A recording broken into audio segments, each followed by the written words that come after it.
Okay, so sorry, my dog's here, and I didn't know he was in this room. He's been in this room for like 3, maybe 4 hours, and he's just been like, I don't know. He just does this thing now where like he'll sleep and he won't wake up or get up or acknowledge like I'm in the room until after I sat down or something. Anyway, serious message. Today we're going to be talking about addiction. It's mainly going to be focused on lust, but it's going to be focused on the entire area of addiction, right? So let's talk about it. First of all, come here, Andy, come here, right here, come on, come here, come on. Come here.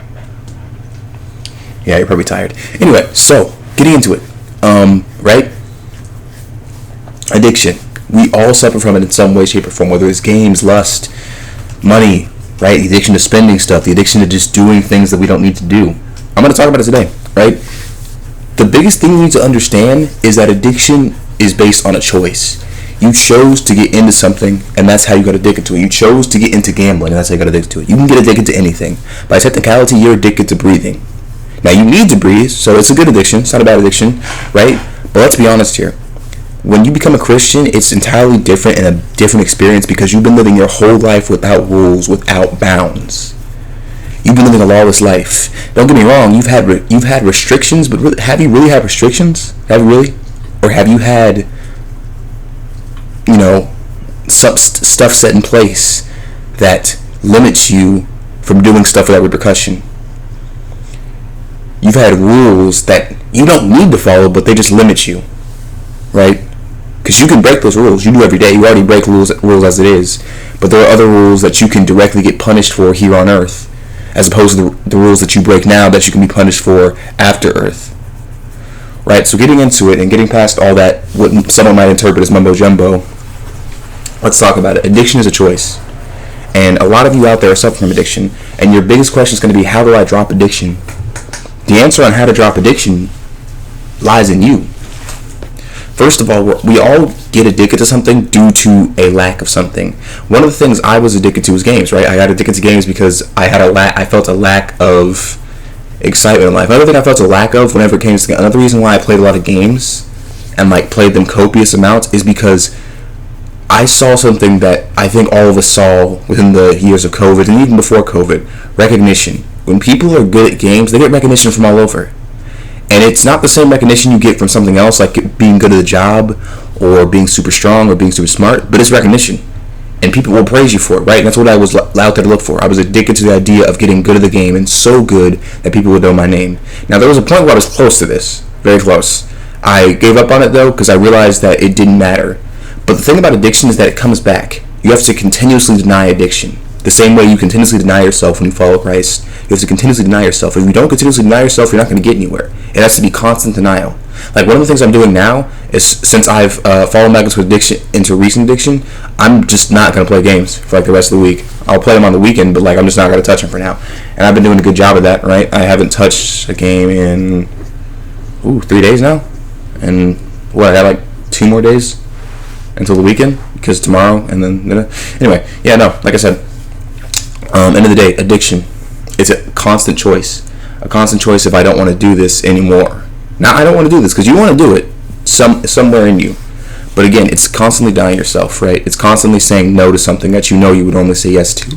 Because you built a habit of satisfying yourself by what you're addicted to. That's how it works. You build a habit of satisfying yourself. Even if it actually doesn't satisfy you anymore. There's a video on YouTube that perfectly describes how addiction works. And it's a little duck that goes after these little yellow pills. The first yellow pill he ever takes, he's flying so high in the sky like he's never flown before. But then he falls and hits the ground. But he doesn't feel that. The second time he takes the pill, he goes high, but then he comes back down super fast. He continues to take these pills over a time and a period. And eventually the pills don't even do anything anymore. They barely last a millisecond. When before they were lasting 5 seconds, 4 seconds, and now that's barely milliseconds, right? But he still chases it because he's used to getting that gratification from it, even if there's no more gratification from it. So you can get addicted to something that doesn't even feel good anymore. Now, does that mean you need to like take a stronger dose? No. What it means is that you need to leave it alone, right? I made a video before where I talked about how we are like great bowls, and great bowls have holes in them. The only thing that can keep a great bowl filled is an infinite amount of water, which would be the ocean, or a completely filled sink, and that would be God.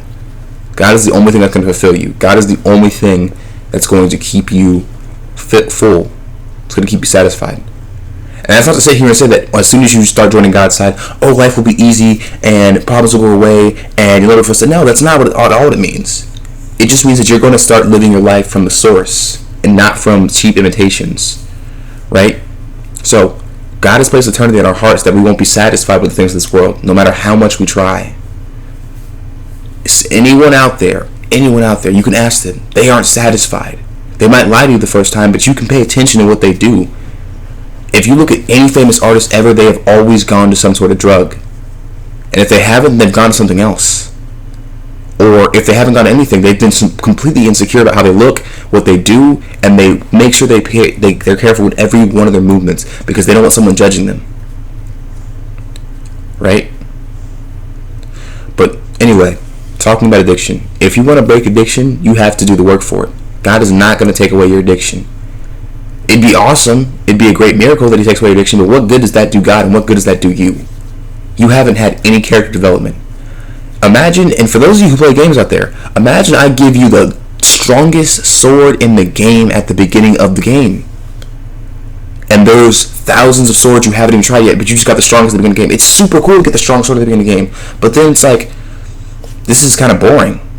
I kind of wish I grinded to the sword on my own, or at least would have gotten a less great sword so I could see what it's like until I get the best one. You wouldn't be satisfied.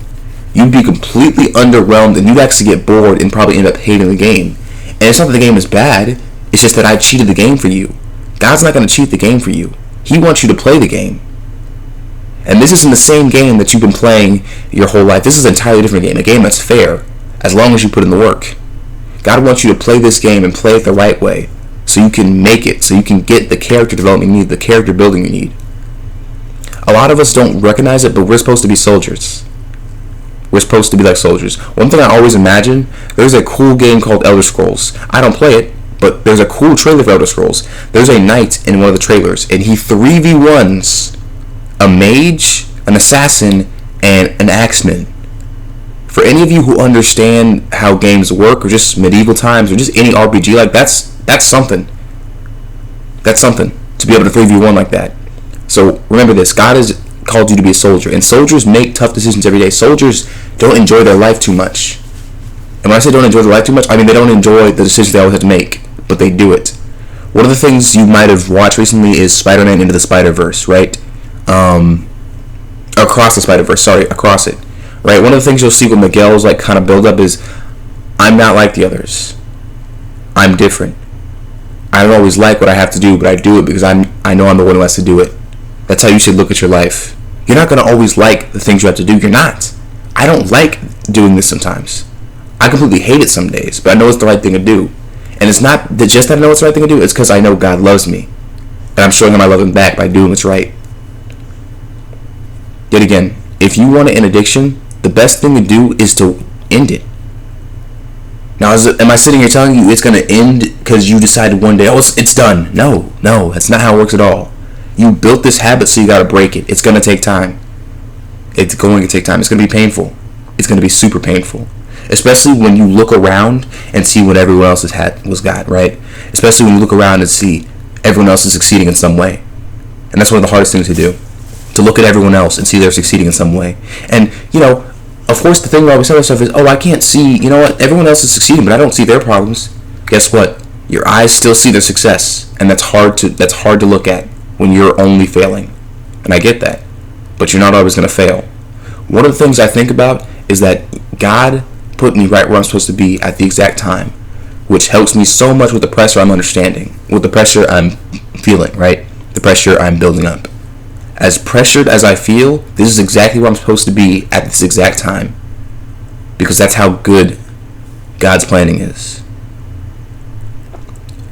They always tell you whenever you're lifting, if you think to yourself you can't do it, you can still do it. Because your brain is set to a point that you limit yourself and you don't continuously overextend, right? Because it doesn't want to always be at 100%, but it can do it. I'm telling you now, every time I go to incline and I bench press and I'm repping it out, if I think about it, I'm going to fail a lot sooner than if I don't think about it at all. There are times where I'll be stuck here and I think I'm on my last rep and I'll go down and push it back up and I'm about to rack it, but I just keep going down and pushing it back up. One of the quotes I just thought of when I was, and I shouldn't say thought of, I literally made it up because I was just thinking about it, right? One of the quotes I thought of when I was awake last night, just kind of just sitting there because I couldn't sleep. I was too stressed out. One of the quotes I thought of was this, and I'll paraphrase it, but I would paraphrase it, but I don't think paraphrasing is really necessary here, especially because it isn't that long. There's a longer version of it, but I didn't bother to write that part down. But anyway, I was given eyes to see in front of me and ahead of me, nor to my left nor to my right. That is where distractions lie, not behind me, for that is what it is. So, to break down my quote real quick, because we're closing in on the 12-minute mark, I was given eyes to see ahead of me and in front of me. I can see ahead of me. I can see where I'll be. I can imagine, and I can see what's going to be ahead of me. I can see that I could be bigger if I keep on lifting, keep on eating a lot, and keep on staying in shape. I can see that I could master my job, master school, master anything I put my mind to, as long as it's realistic. If I keep looking to my left and my right, I'm going to get distracted. And that's just how it works. I don't look behind me because that's what it is. It's all behind me. And it's behind me for a reason. Now, this obviously isn't talking about the physical plane. This is talking about everything on a spiritual level in some cases, right? Obviously, you have been given eyes to see, but remember, if God wanted you to always be looking behind you, He would have given you eyes in the back of your head. And guess what? He didn't give humans eyes in the back of our heads, so, yeah. Does that mean you can't ever take a glance behind you to make sure something's not happening? No.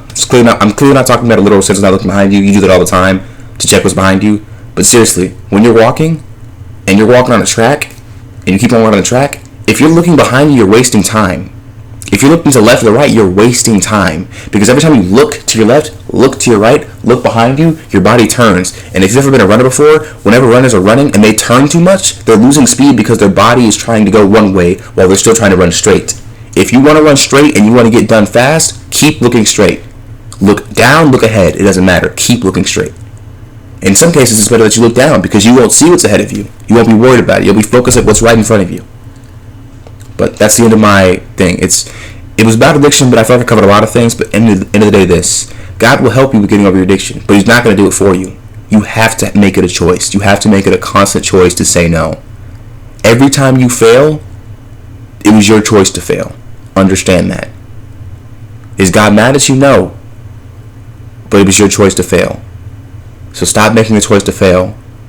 And if you know, I'll say this one more thing, even though it's long. Don't put yourself in a situation where you know you're going to choose to do it. Don't put yourself in front of a candy jar if you know you're going to take candy from the candy jar. Don't even go in the candy room. Stay away from the room. Walk away from the room. Look away from the room. Don't even think about the room. And if you think about the room, go to a different room that has nothing to do with candy. You play a lot of games? Stop sitting and playing games. Genuinely. I feel like games is one of the easiest addictions to break because you don't have to get on. It's tempting to get on because, I want to grind this. I want to grind this event. I want to grind this. I don't want to lose my skills. Guess what? In 15 years, that game's not really going to matter. It really isn't. I get it. It's fun now, but I'm telling you now, once you get older, you're going to have way more things to worry about. You're going to have no time to game. But if you keep on getting in that cycle of gaming, you're going to ruin your life because you're going to focus too much on gaming and you're going to prioritize that above other things that matter more. Gaming is not a future unless you are the best of the best. And if you are, that's awesome. That's not everybody. That's really not everybody. So yeah. Final thing I can say is lock in.